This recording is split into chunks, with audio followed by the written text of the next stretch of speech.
Let's just start.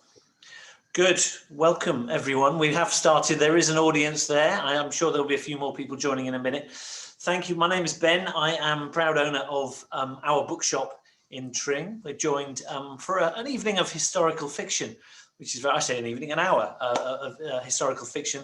So we've got three, do you call historical fiction writers eminent? Is it? Yeah.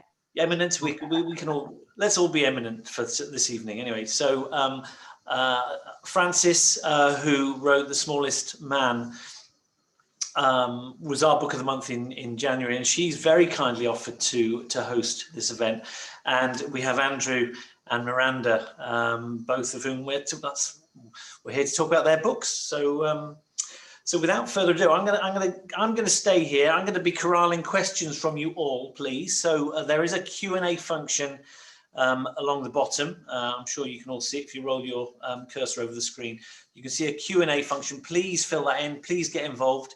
And if indeed you want to add a few little personal bits of banter, do feel free to fill in the chat thing as well. I'm watching that too. So we like banter. Frances' book event back in January, February time, there was a lot of banter going on. But yes, but no, thank you so much. So Fran, over to you.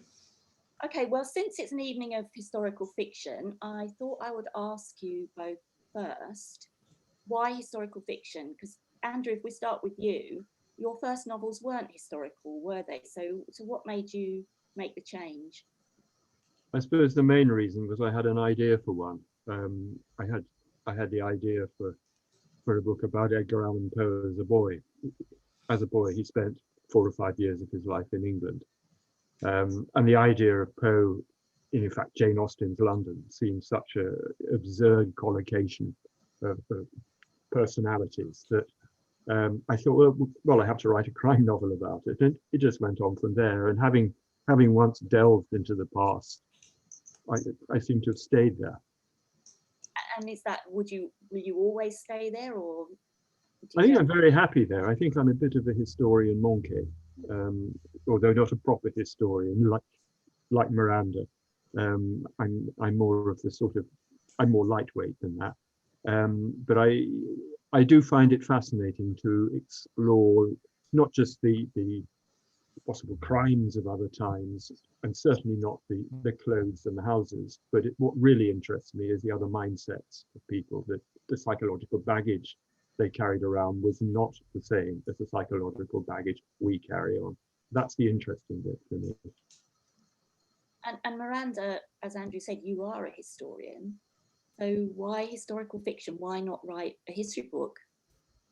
Yeah, well, I am a historian, and I thought for a good few years I would just stay a historian.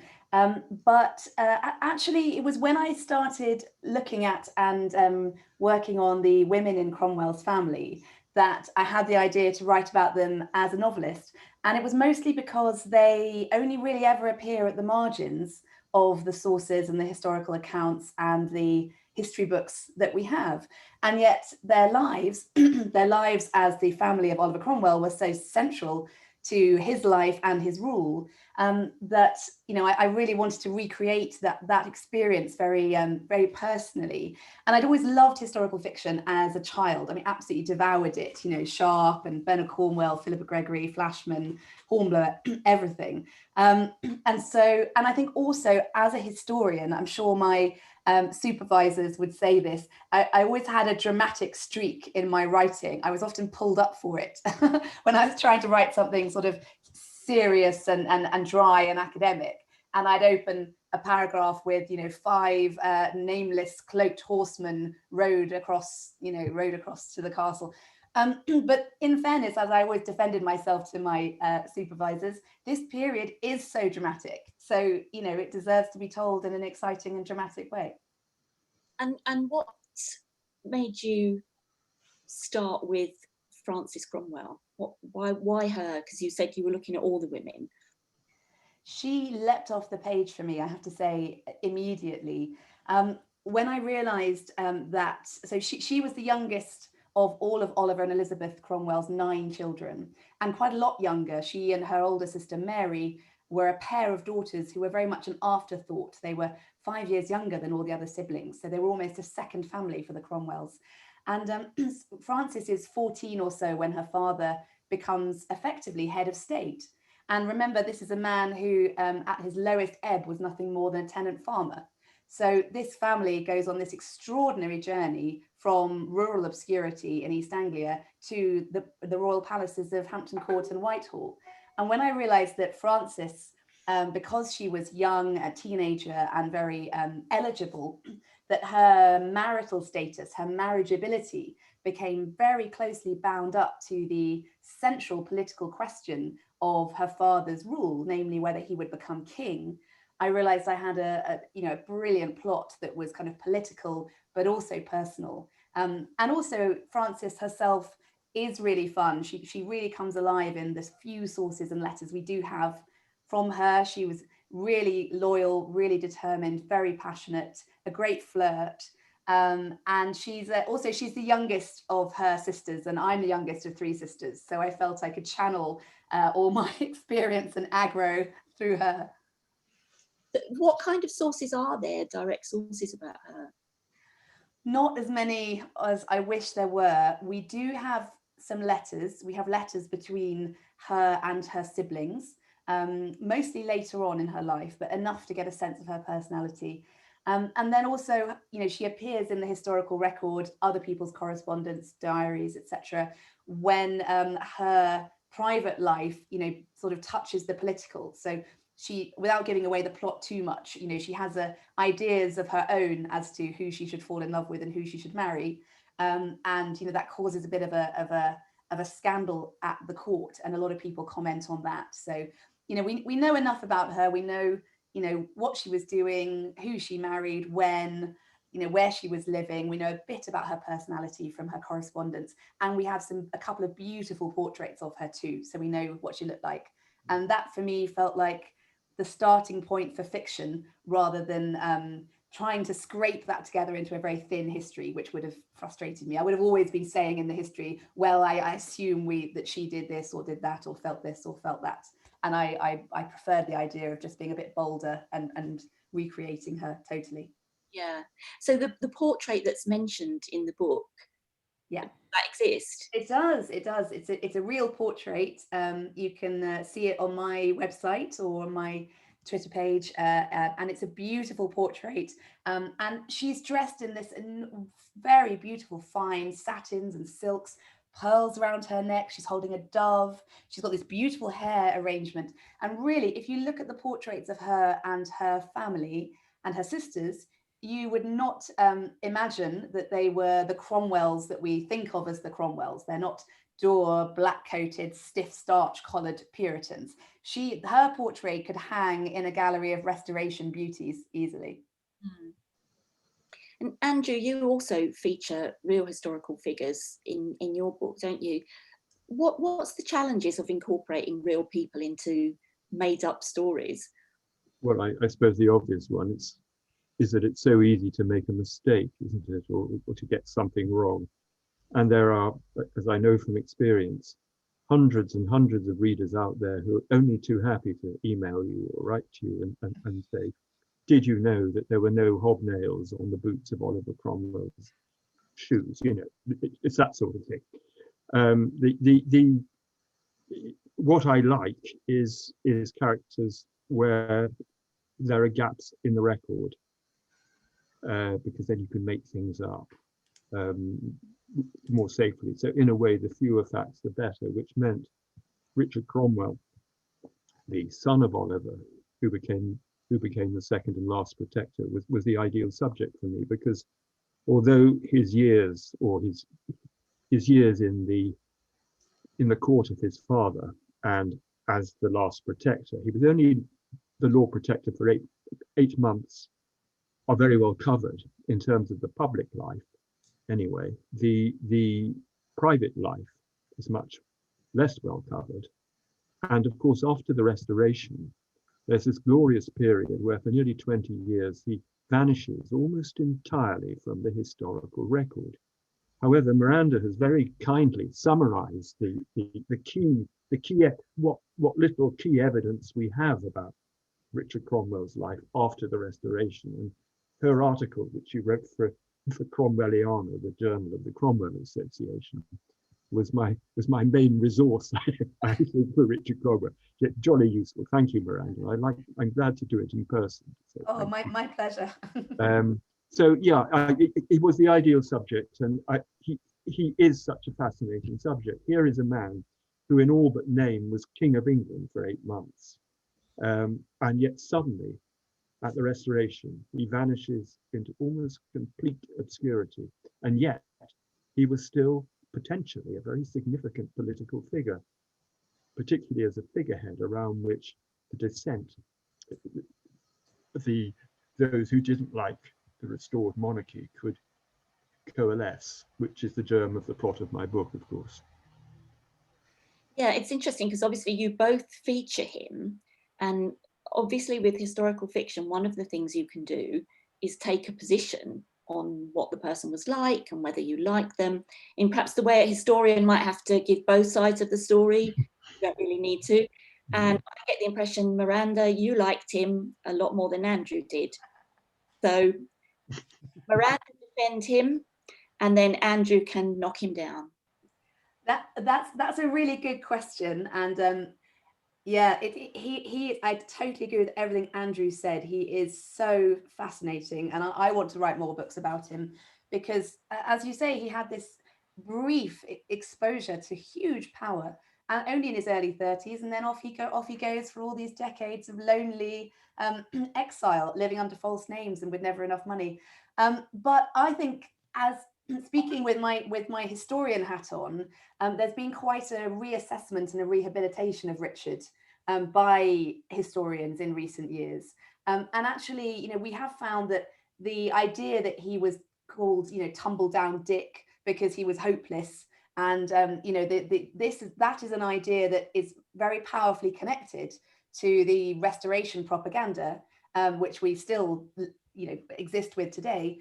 Namely, that the restoration of King Charles II in 1660 was inevitable. Even the name of this period, the interregnum, literally meaning between reigns, suggests that this was a holding time while we were all waiting for Charles II to come back.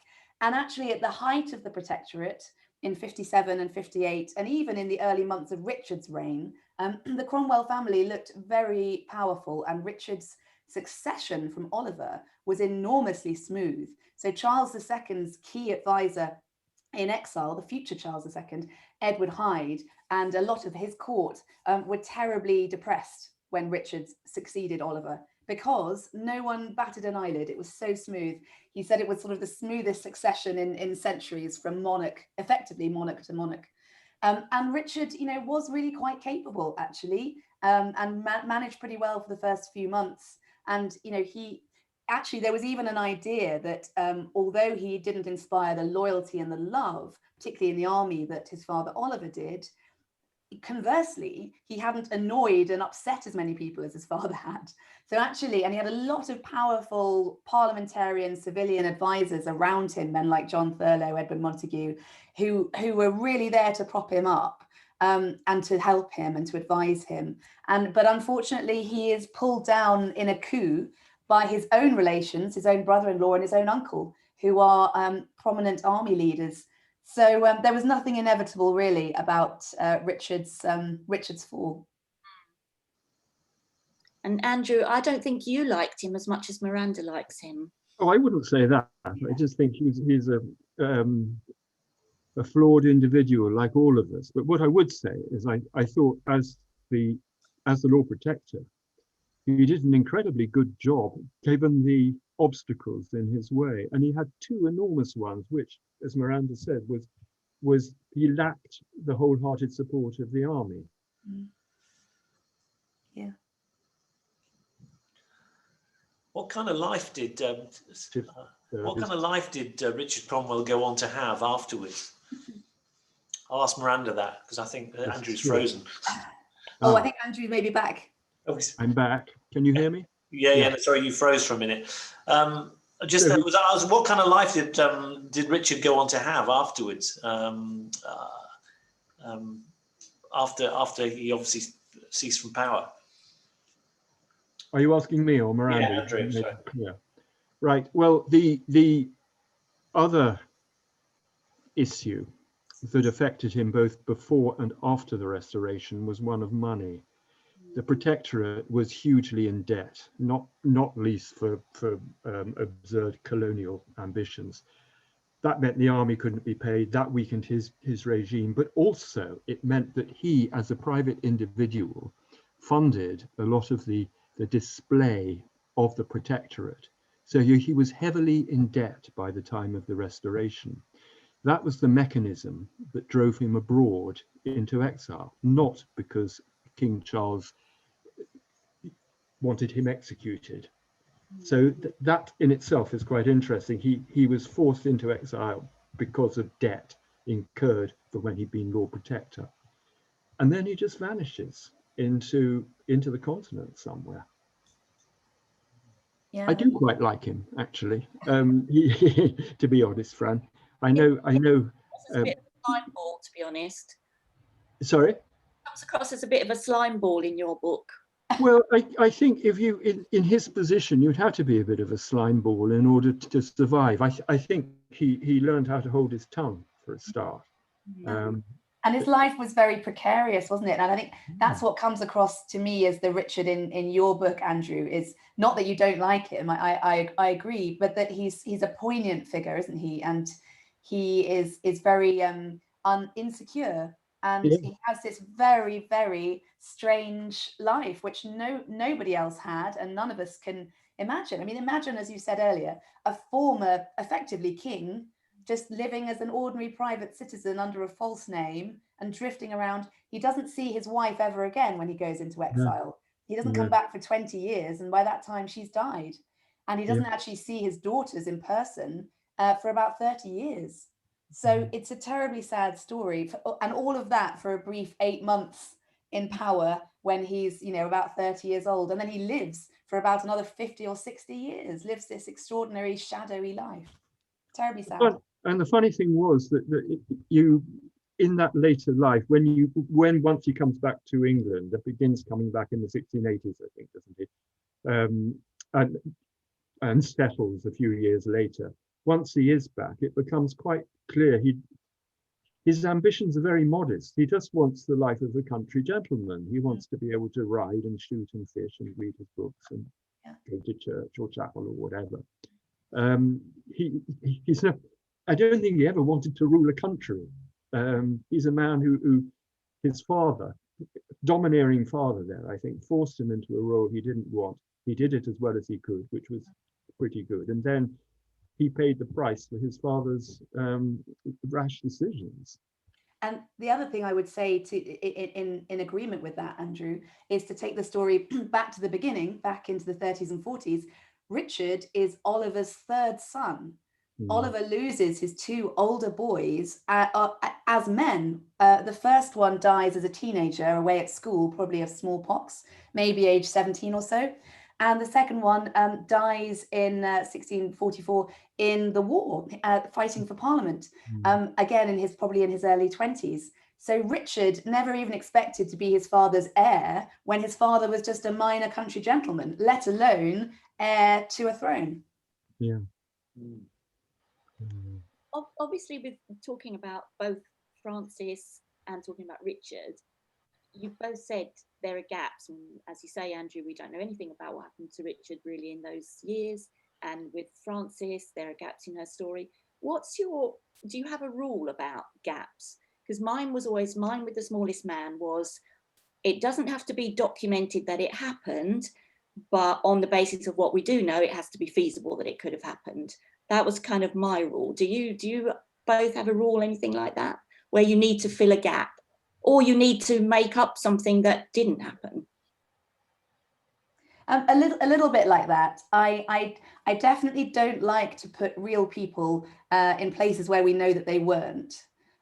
So I always start with big old timeline skeleton with all of these events, sort of the political events, what's happening in the nation, but also drilling down right down to the personal, who's living in which house, when do we have correspondence, you know, where is Oliver, which campaign is he fighting on in this month, just so that I sort of know the basics, where everybody is and what they're likely to be doing. And then, as you say, there are those gaps there, but that's where historical fiction is so glorious, because you can step into those gaps, join them together in a hopefully creative way, which in itself actually highlights some of the themes and some of the ideas and some of the history that you want to present to your reader. And then you can carry them forward with you in the plot that way. In Fran's case, and I obviously know her editor asked her to rewrite 30,000 words because she felt the true story wasn't quite so interesting. Has that happened to you, Miranda, in this one? It didn't happen with this one, thank goodness. I actually wrote another book before this, and I had to rewrite quite a lot of that one. But luckily with the Puritan Princess and the next book I'm working on as well, I haven't had to do huge major surgery to it, which is I would say thank goodness, because I've got 2 small children and a day job as well, so I don't think I'd be able to do it. Actually. It's probably a very brave editor who would turn to Andrew and say, no, you've got to rewrite 30,000 words now, Andrew. Has that ever happened? I had to cut 30,000 words out of my first book, but that was quite a long time ago. I tend to cut the words myself now, and now that I'm older and wiser. Yeah. And Andrew, what's your rule about filling gaps? What will you make up? I try to make up as little as possible, and I mean more or less the same as you and Miranda. I mean, if there's a gap and if there's something reasonably plausible that might have filled it and it works with my story, yes, why not?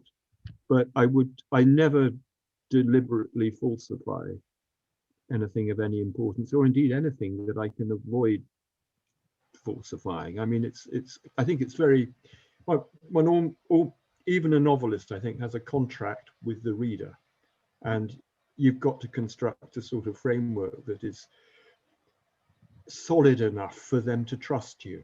Yeah. And so the better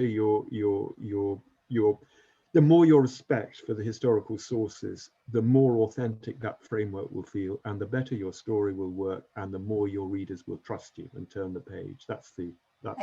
I totally agree. You don't want to feel like you're misleading your readers, do you? I think that's a bit unfair. But I would say also that this is the central balancing act that we all have to do as historical novelists, which is different in historical fiction to, for instance, contemporary fiction, which is to balance how much information and historical information you give the reader to allow them to understand and explore the period that and the events that you're talking about, but without derailing your plot or taking away the pace and the excitement. And I have to say 9/10 of the edits that I do are exactly about that point. It's striking that balance. I don't know if that's the same with you, Andrew, but it's, not too much exposition, but enough. I think you want to limit the exposition as much as you can, but the thing is that you can make the reader do the heavy lifting sometimes by just giving a few completely accurate details, and the reader will fill it in themselves. Readers are wonderful things. I mean, we have this permanent partnership with our readers, and they're doing half the work at least with a novel, because it's all happening in their imaginations, their individual imaginations, which I think is one of the wonderful things about fiction. Certainly when I'm reading a book, I always prefer a book which where there's space for me as the reader to to understand things and to bring and as you say, to figure things out for myself to an extent. I'd always rather err on that side rather than the side of giving too much information, making it too much like a history lesson.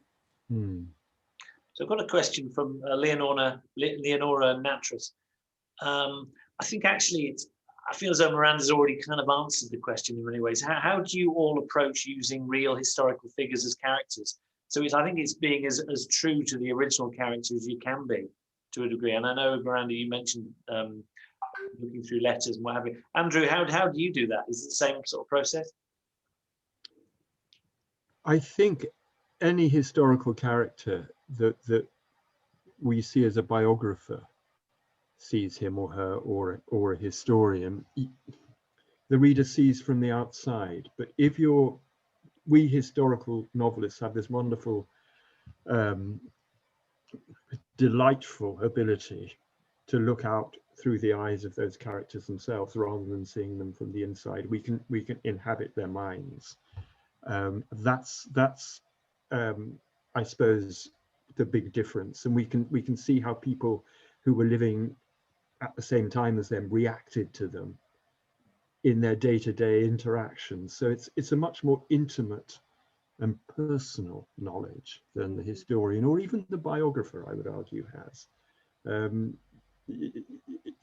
I was reading a book by someone called Leonora Nattrass by a very strange coincidence. A really excellent book set in the 1790s with a number of real characters. He was doing this so well. Sorry, Fran, what's this? It's the same person, I think. It is. It's Leonora who's on the call. Black Drop. Yeah. Yeah. Yes, Black Drop. Brilliant book. I recommend it highly, by the way. I've just read it too, and I thought it was super. And I totally agree, Andrew, with what you say. And it's interesting when I've moved from looking at the same people and the same period as a historian to trying to look at them as a historical novelist. It was really interesting. It was exactly that intimacy which I found the really striking difference. So just a case in point, as a historian, I would look at the Cromwell family tree and skip on from it pretty quickly. You know, there's Oliver, there's his wife, there's his children, you know, boring, move on. But then I go back to it as a novelist and things immediately leap out at you to do with the likely dynamics between the characters. The fact that there's a huge age gap between different siblings. The fact, as I say, that Richard was never meant to be the heir, that his two older brothers had died. And these things just leap out at you when you're looking at something slightly more of a sort of fictional lens. And then you start to think, okay, you know, how can I tell this really interesting historical story, but through the layers of these personal relationships? And in my case, you know, I was trying to explain the main factional divisions within Cromwell's court through his daughters, because actually they fell on one side of the argument. Two of them fell on one side each of the same argument. So I would explore all those tensions through conversations between them. So it's just that, it's finding that intimacy and using that as your way into the historical events. Exactly. I suppose I bunked out of that in a way because my character isn't the real historical person. He's based on a real historical person. So I was able to be a bit freer about what happened to him. I was able to take some real life events and then make up a lot more. So maybe I chickened out of that a bit. In your case, Fran, you changed his name. Was that an important part of making stuff up as well? It really was for me, because it was partly the silly thing that the real character that Nat Davy's based on is called Geoffrey Hudson, and I just could not get along with his name. It sounded like an accountant from Guildford. No offense to accountants or people from Guildford, but I just couldn't get this guy with this name to have adventures. And then there were also issues with the fact that Nat's life doesn't really lend itself well to the shape of a novel. So it was when I decided to make him somebody else that everything clicked into place. Leonora actually asked an earlier question, which I chose not to bring in, but I will now, because what drew Frances to the story of Nat Davey? And that seems like a relevant question to ask. Yeah, I mean, obviously initially it was to the story of Geoffrey Hudson, and it was just that there was this, for anyone who doesn't know, Geoffrey Hudson was a court dwarf at the court of Charles I, and basically was given to the Queen as a kind of human pet, but over the years seems to have developed a real quite deep friendship with her. And it was just the fact that this guy had obviously been given what even now would be quite a difficult hand in life, was a really difficult hand in life then. And he just seized his opportunities and made this life for himself. And he just seemed to be a gift to a novelist. It was just unfortunate that the shape of his life didn't work particularly well in a novel, in the sense that what would be 2/3 of the way through the novel, he gets kidnapped and taken to Morocco. So all the characters have to disappear. So that was one of the reasons for making him someone else. Let me bring us back to Nicola Gill asks, would any of you revisit the same period in history for a new story, or are you done with it now? We were talking, I'm going to reference as well before we started. We were talking about the snobbery between the Stuarts and the Tudors, and are you done with this period, Miranda? Well, it's probably no surprise to you, given that I started out as a historian of this period, that if it was up to me, this is all I'd write for the rest of my career, is all about this period, because it is a treasure trove, an absolute treasure trove of characters and adventures and excitement and enormous upheaval. And yet, as a period, it is so woefully overlooked and underappreciated by us as a society, both in popular culture, but also in our sort of history and our narrative of British history. We have this neat idea of Britain's kings and queens, ever since we were at school, and we have the wooden ruler that says William, Henry, Stephen, Henry, Richard, John, etc. And this period is the huge glaring hole anomaly in the middle of that story, and it's because of this huge glaring hole and anomaly in the middle of British history that we are the country we are today. So, and I find myself, I feel enormously lucky. And I know Charles Spencer has said this, and he obviously writes in this period as well, that, if these stories were in the Tudor, these real events had happened in the Tudor period, they'd have been done to death already by hundreds and hundreds of writers. But for us, it's almost virgin territory, because there's not enough people writing about it. So I'm a Civil War interregnum Stuart girl and always will be. So I'm pitching my flagpole here firmly. And Andrew? Oh, I'm in the 17th century for the foreseeable future, because The Last Protector is number 4 in a series which began in 1666 with the Great Fire of London. And I can reveal here that number 5, The Royal Secret, will be coming out at the end of next month. And this is news, actually. There'll be at least one more in the series, because Great. I signed on the dotted line earlier this week. So good. Yeah. How exciting. However, I'm not ruling out other periods. I mean, in the past, I have written in the early 20th century, 19th century, the 18th century. So I'm, historically speaking, I'm afraid I'm a bit of a lightweight, flibbity gibbet. I move around. So who knows what lies ahead. Lovely. I think I'm already on record as saying I'm never going to touch the English Civil War again, so probably can't really go back on that. But I agree with Miranda. It's incredible how little people know about this period. I mean, so many people they kind of sort of know we killed the king, but they don't really know why, and they don't know which king. And that's, as you say, that's what made us the country we are. And people know almost nothing about it. Well, I know, I mean, that's almost what inspired me to get stuck into this period, is that people know very little about it. And actually what they think they know is often ingrained assumptions and stereotypes that aren't at all true. So, Cromwell didn't lead the army that defeated the king. He didn't single-handedly kill the king. He didn't take power for himself after the king died. He didn't cancel Christmas. You're going to get me on a rant, on a roll now. But these are all just assumptions. This Roundhead and Cavalier kind of ideas that we have are very cartoonish, and it's a shame, because this is such a rich period, as I say, and it's also the first age of journalism. This is where newspapers come from, and the explosion in the printing press and in the public sphere and the public engagement with real ideas and politics. And it's the beginning of all of these ideas and all of these debates that we still have today. So everything that we were discussing in our recent constitutional crises over Brexit, everything to do with sovereignty and legitimacy and the social contract, that's all 17th century stuff. We all it was in the 17th century, and it was the civil wars, as I always say to people, were the first wars not about who should rule, but about how they should rule. Now, to me, that's a hell of a lot more interesting.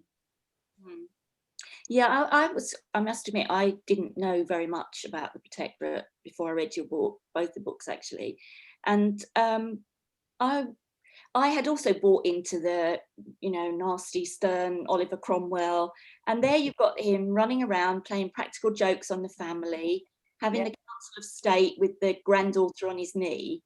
So were you quite keen to show that this image of him wasn't correct?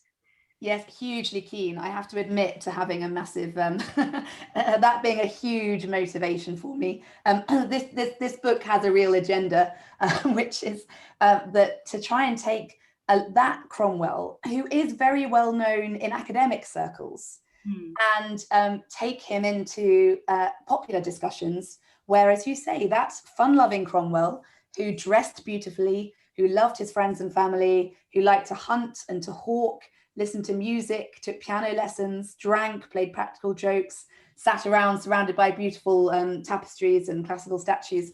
That Cromwell is absolutely not anywhere in our sort of popular culture. And in fact, I mean, he's very much whitewashed away, even from Hampton Court and Whitehall Palace, where he lived. You go to Hampton Court today and he barely makes it onto any of the information boards. So that was a huge motivator for me in a sort of championing the underdog way. It was really exciting to just describe those scenes of feasting and dancing and masks and opera and beautiful, and ambassadors flocking and paying homage to Cromwell from all the great powers of Europe. That's all what actually happened. So it was brilliant to bring it to readers for really the first time. That aspect was a surprise to me as well. I had no idea they lived so regally and in such luxury. But you sort of hint that at times they weren't very comfortable with that. Do you think sometimes they regretted where they'd ended up? Well, I think quite possibly. I mean, it's always harder to know, isn't it, the sort of internal feelings that people had. But what I would say is they were certainly savaged in the press for being basically country bumpkins and upstarts. They were given a really hard time. I mean, Harry and Meghan have got nothing on the Cromwells and how they were savaged.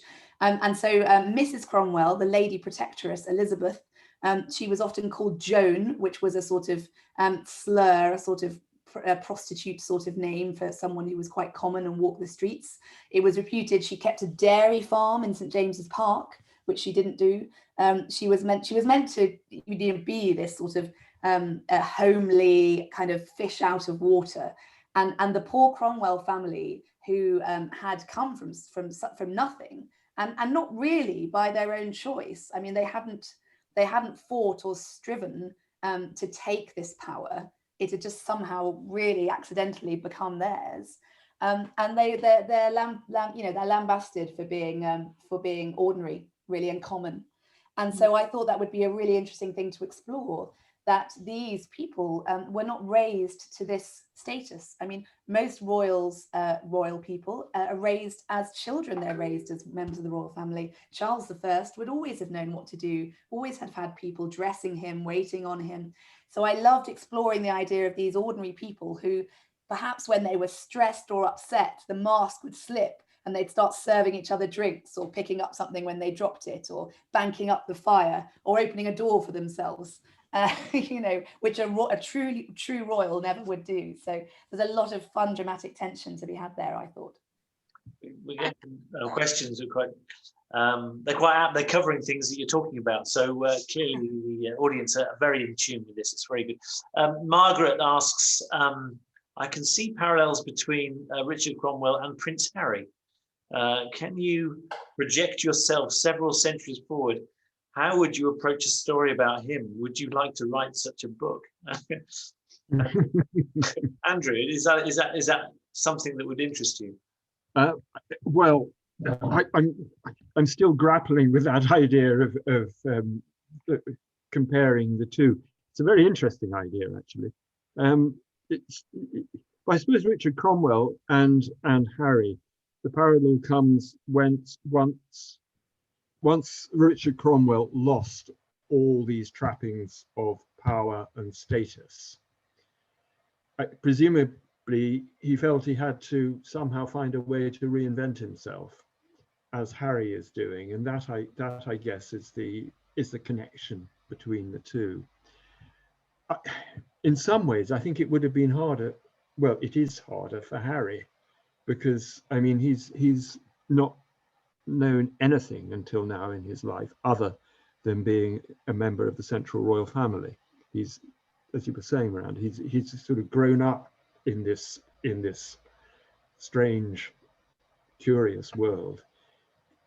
This is all he knows in terms of the way he interacts with the world. He's always had that knowledge, and suddenly he's finding himself in Los Angeles at a sort of at arm's length to it, and it must be extraordinarily hard. Whereas Richard, of course, he really wanted to be a country gentleman, but he got brought into the heart of power by his father. So I don't think it's an exact parallel at all. I think he was only too glad to leave the center of the stage, but his problem then was finding his way back to the life he wanted as a country gentleman. And I think his problem as well was the manner of the leaving. I mean, he's very bitter, Richard, later in life, that the fact that it really is his own family members within the army that sort of pull down his rule.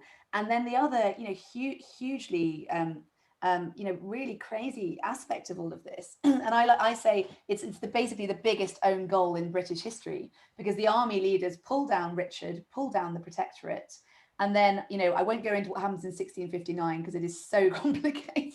But basically, it's a huge scramble and all these different forces, all the kind of Pandora's box of different views and factions that Oliver had kept a tin lid on while he was ruling, explode open again.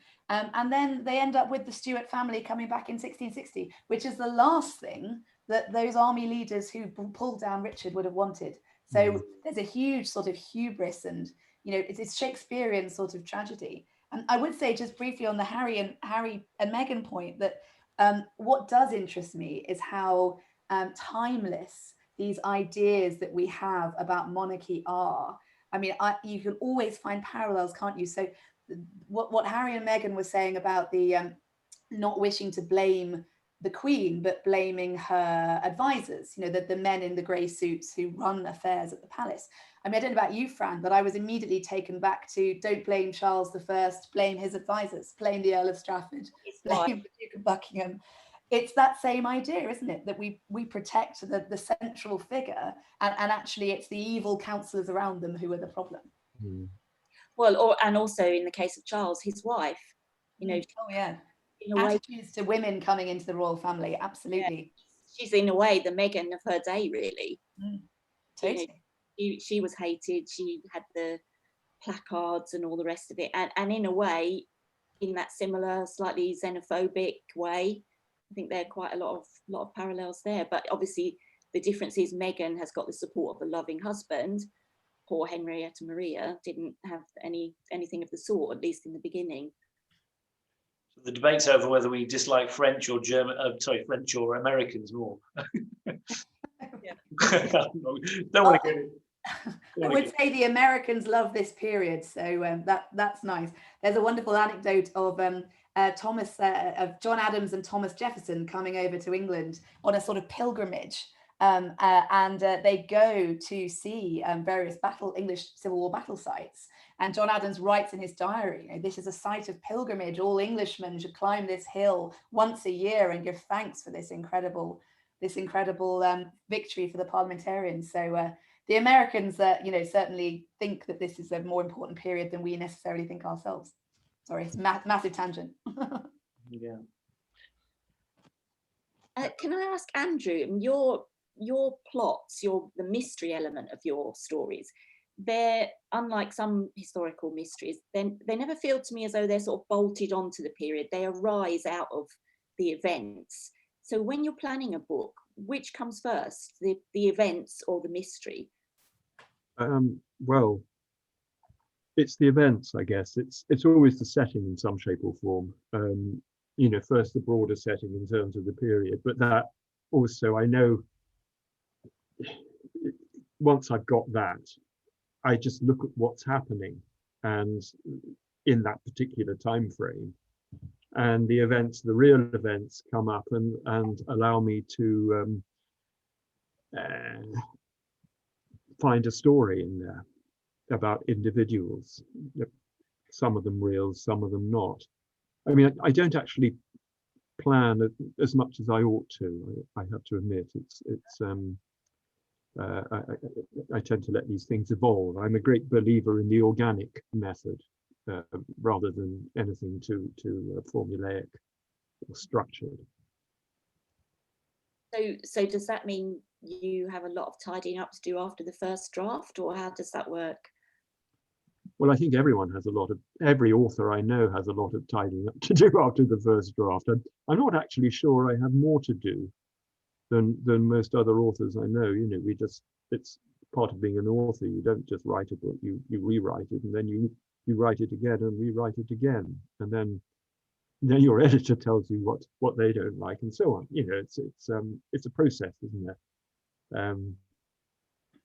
Yeah, I mean, sometimes you do have to throw away a large chunk if it's not working, but I mean that happens anyway, doesn't it? But with yours, I guess you have to have an end in mind. With Miranda's, in a sense, the end was there in the history, although there is a bit of a twist at the end there. But you have to wrap up the mystery, don't you? You have to solve the mystery. So do you not know where it's going when you start? Yeah, that's a good question. I mean, sometimes I've got an idea of where it's going. At its simplest, who done it? If it's a straight, you know, that sort of crime novel. Sometimes I think I know when I start and when I'm writing all the way along, and then I get to the penultimate chapter and I think, oh no, it's not her who did it, it's him, and I have to change it. But the odd thing is, it's almost as if my subconscious mind has been working away on this all the time while I've been writing, thinking it was him who did it, and I mean her who did it. And when I make the change that it's someone else, it's actually relatively easy to go back through what I've already written and bring that into line with my new murderer. It's extraordinary, really. The more I write, and I've written quite a lot now, the more I think the unconscious mind plays an enormous role in the creation of fiction. Yeah, you do sometimes find, don't you, that you've laid the ground for something without even realizing you were doing it. Yeah, exactly that. Yeah. And also when a reader says something to you like, oh, I love the way you echoed this or foreshadowed that or parallel this, and you don't want to say, oh, did I? I didn't mean to. No. But actually, when you read it again, you realize they're right. That echo is there, that parallel is there, and you know you did put it there. It's just you didn't, as Andrew says, not necessarily completely consciously. And Andrew, you have the added complication of writing a series. So you have obviously your main two recurring characters and then other characters that might pop up. So did you, the relationship between Marwood and Cat, did you plot the arc of that across the whole series, or? No. I mean, I don't know how long the series will go. I mean, my agent, you know, made it. Last time I had lunch with him, and in the old days when we could have lunch with people, said you know, I can see Marwood at 80.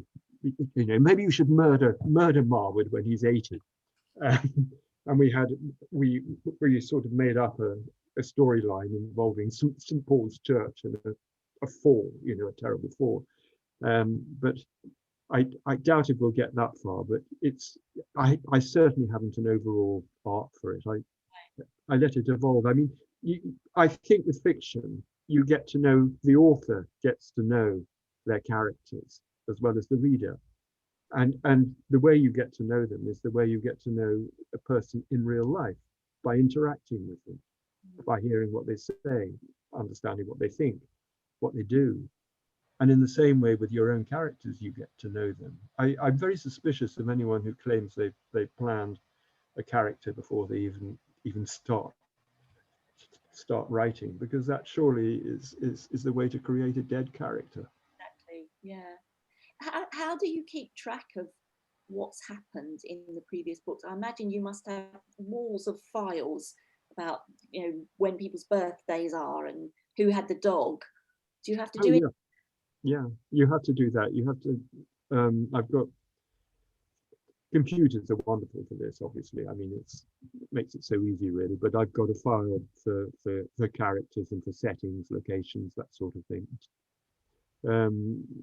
And lots of other notes as well. I mean, as I'm sure Miranda has, but you do have to have a character file and a main locations file. It just makes life so much easier. And I have got to, I've learned this the hard way. I mean, I wrote a series in the 80s and 90s, a crime series with a detective who in book 3 was described as having blue eyes, and then in book 5 he was described as having grey eyes. And luckily, when I was writing book 8, I realized this, and I was able to say, and Chief Inspector so-and-so had the sort of eyes that in some lights and in other lights look grey. But so it's much easier if you do keep a file, though. You don't make that sort of blunder. Don't tell me someone picked up on that. People do pick up on the most extraordinary things. Honestly, it's you can't fool readers all the time, I can tell you. Yeah. There's a question which I know Miranda covered slightly earlier. Is there something that came from some? It's just abbreviations for their name, STS.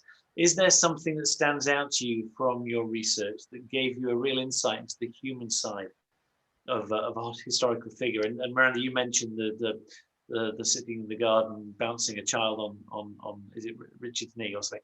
Do you have other examples of that come from sort of real that give you insight?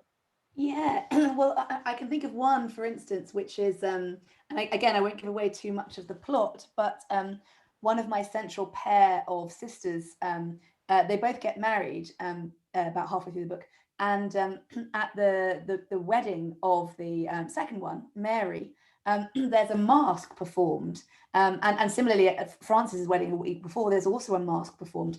And the mask was a very sort of Stuart,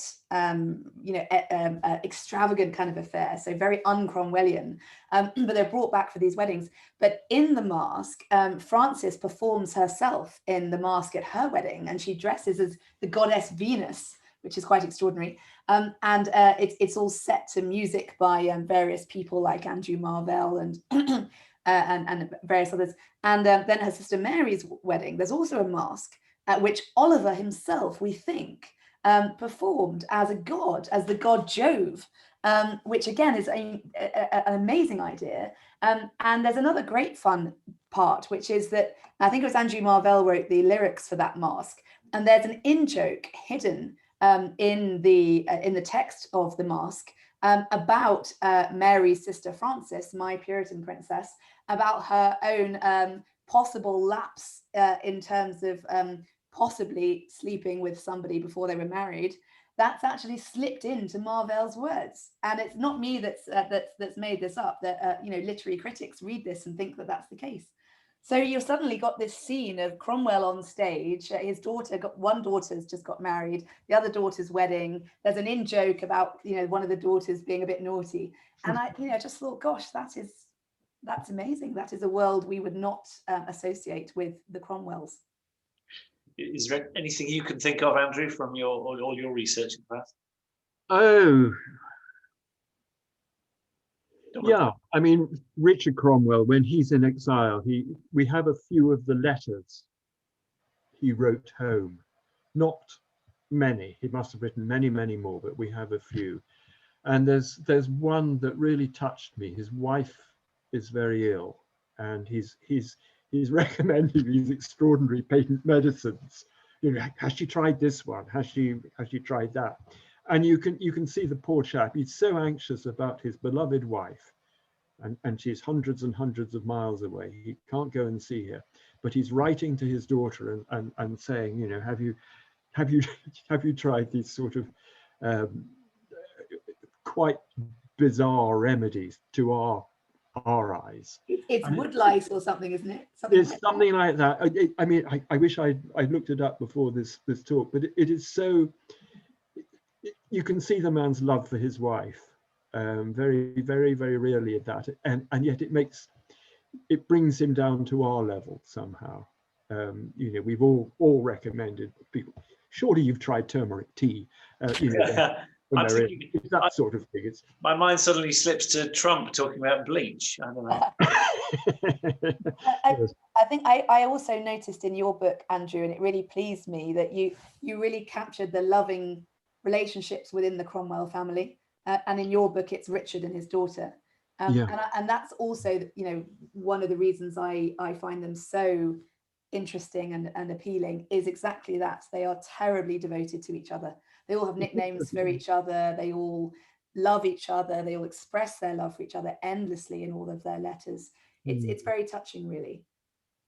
It is, isn't it? And it's they, as a family, they obviously worked, you know, emotionally. That they work, which is actually quite a rare thing, isn't it? Despite all the enormous strains that history placed on them. Extraordinary family. We've got 4 minutes left, and there's actually one more question. Then I'll probably ask Frances just to give a little review of the two books.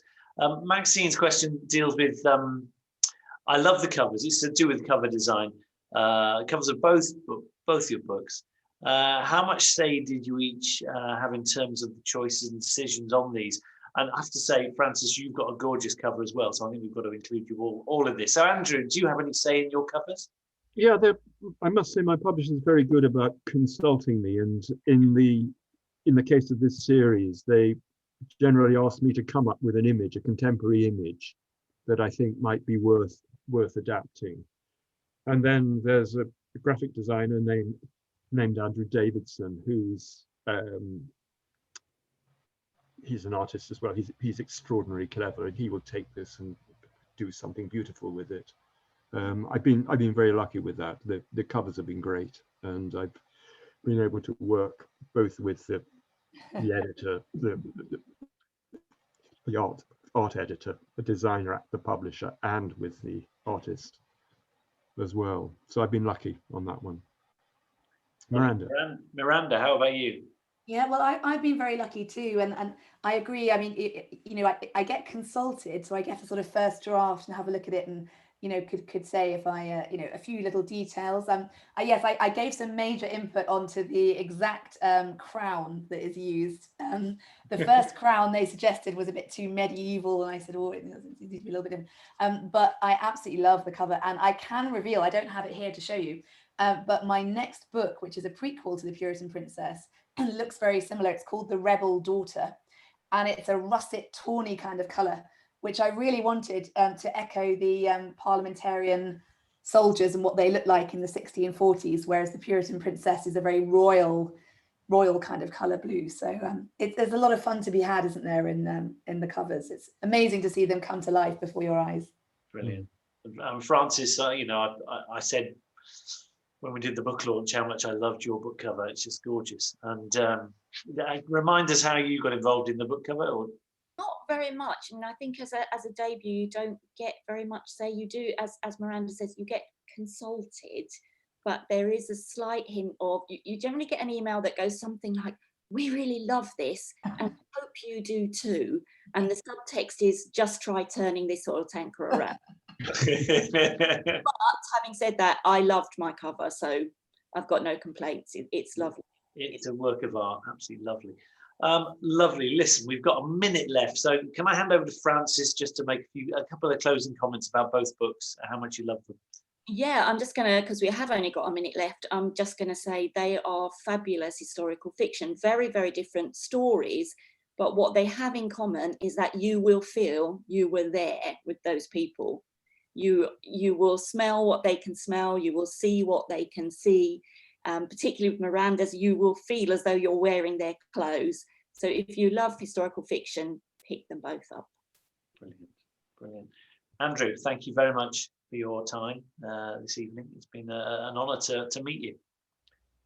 Well, thank you. It's been lovely to be here, and thank you, Miranda and Fran as well. I mean, I think it's been lovely to meet you both in person. Well, sort of in person, as in person as we can be on Zoom.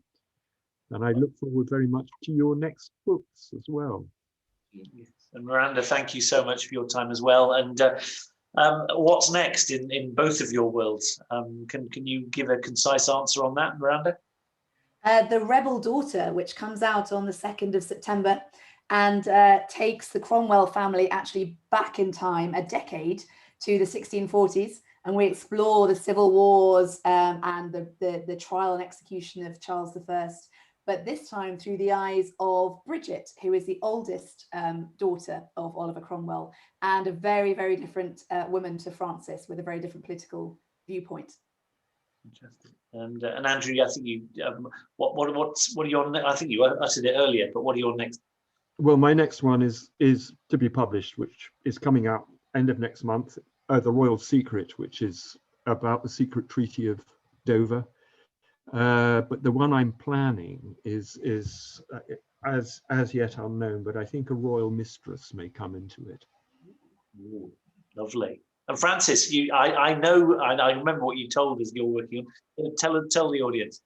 So my next one is called That Bone Setter Woman, and it's set in Georgian London, and it's about a woman who becomes a bone setter, and that's out next January. Absolutely. Also a pretty cover. You've got some remarkable pictures of this woman who was a bone setter. It's not the usual business a sort of 1800s woman goes into, and she's no ordinary woman. But guys, can I thank you all? It's been a wonderful hour, and this event will be on our YouTube channel. I may even put it on tomorrow. So if you want to reference back to it, we've got so many events coming up, book launches and what have you. I'm currently reading, dare I say it, a Jeffrey Archer, because we're launching his book in a couple of weeks' time, and a whole heap of other things. Beth O'Leary, stacks of events. Look at Tring Festival, tringbookfestival.co.uk. Lovely, thank you so much, and we'll see you very soon for another bout of historical fiction. Thank you. Thank you. Bye.